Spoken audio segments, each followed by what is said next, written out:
इस वीडियो में आचार्य जी कहते हैं कि जीसस कोई धर्मगुरु नहीं थे, वो परंपराओं को तोड़ने वाले एक जीवंत विद्रोह थे। चलो सुनते हैं जीसस की असली कहानी। आचार्य प्रशांत। जीसस एक जवान आदमी है। एक साधारण से घर में पैदा हुआ है, पेशे से गढ़िया है और वास्तव में जवान है। और एक जवान आदमी की सारी आग मौजूद है उसमें। उच्छृंखल घूमता है, उन्मुक्त। छोटी सी उसकी एक टोली है, अपना सड़कों पर इधर उधर जनता की बजा रहा है घूम घूम के। जो बात जैसी दिखती है जस का तस बोल देता है। जो भौतिक पार्थिव बाप है उसका, उसको लेकर के उसे बहुत मजा नहीं है। तो बोलता है, हम तो उसके बेटे हैं। कौन इन बापूजी से अपनी पहचान बांधे, पसंद ही नहीं आते हमें। इस जहां के हैं ही नहीं हम, क्योंकि इस जहां का तो हम जिसको भी देखते हैं बेड़ियों में जकड़ा हुआ ही देखते हैं।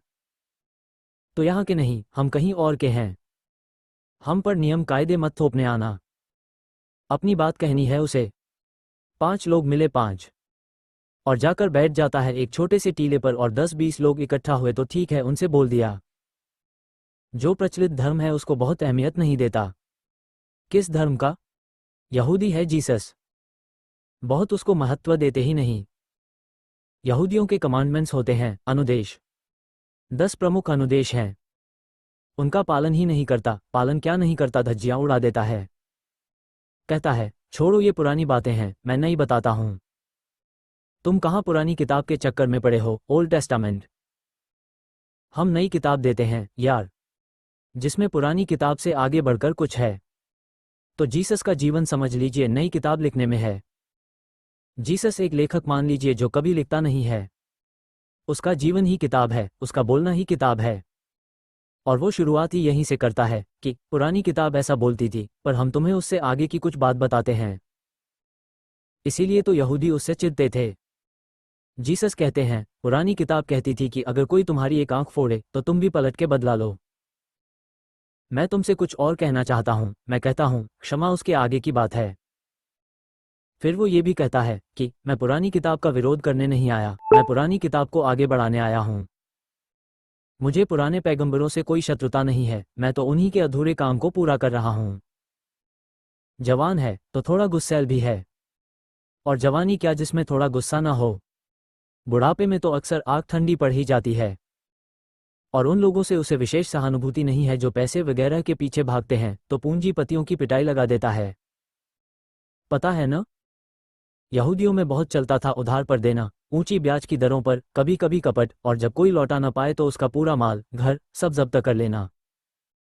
तो जो ये मनी लैंडर्स, मनी चार्जर्स कहलाते थे, इनसे जीसस झगड़ा कर लेते थे। और झगड़ा माने झगड़ा, उन्हें उपदेश नहीं देते, झगड़ा ही कराते हैं। मंदिरों में कुप्रथाएं चलती थीं।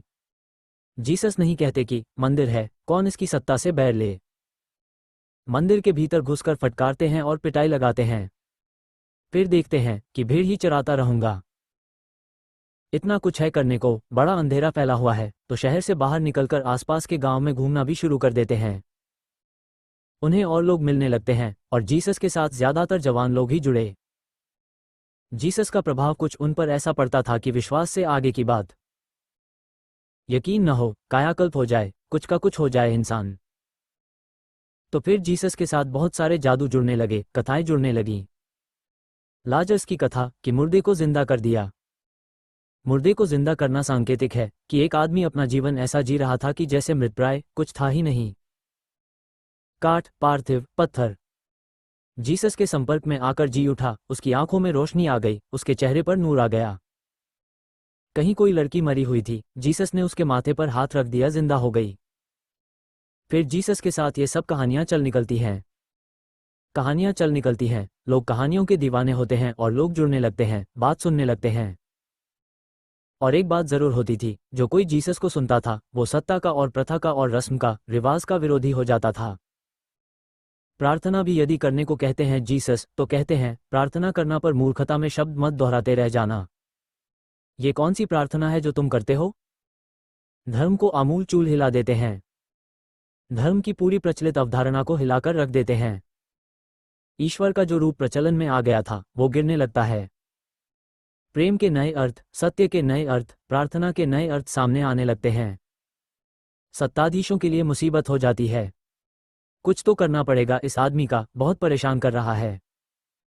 ये अगर बोलता रहा, ये अगर घूमता रहा, इसका जादू अगर फैलता रहा, तो हम कहीं के नहीं रहेंगे। षड्यंत्र करा जाता है, साजिश रची जाती है। जीसस के साथ का ही कोई फूट जाता है, टूट जाता है, वो साजिश का हिस्सा बन जाता है।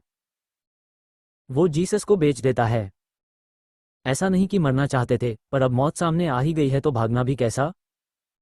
जीते रहते तो बढ़िया ही रहता, मौज आ रही थी जीने में। पर मर भी गए तो कोई बुराई नहीं, क्योंकि जितना जिए पूरा जिए। तो हंसते हंसते एक दिन जीसस सूली चढ़ जाते हैं। हंस नहीं रहे थे, परेशान हो रहे थे। इंसान ही थे, सूली चढ़ो तो चुभती है भाई। खून निकलता है, दर्द होता है। पुकारते हैं, ऊपर की तरफ इंगित करते हुए, अरे क्या कर रहे हो यार? लग रही है। फिर कहते हैं, ठीक है भाई, जो करना है कर ले। अब यही करवाता है तो यही ठीक। जैसा कि आचार्य जी ने बताया, सत्य हमेशा परंपरा से आगे होता है। वीडियो पसंद आया हो तो शेयर करें। धन्यवाद।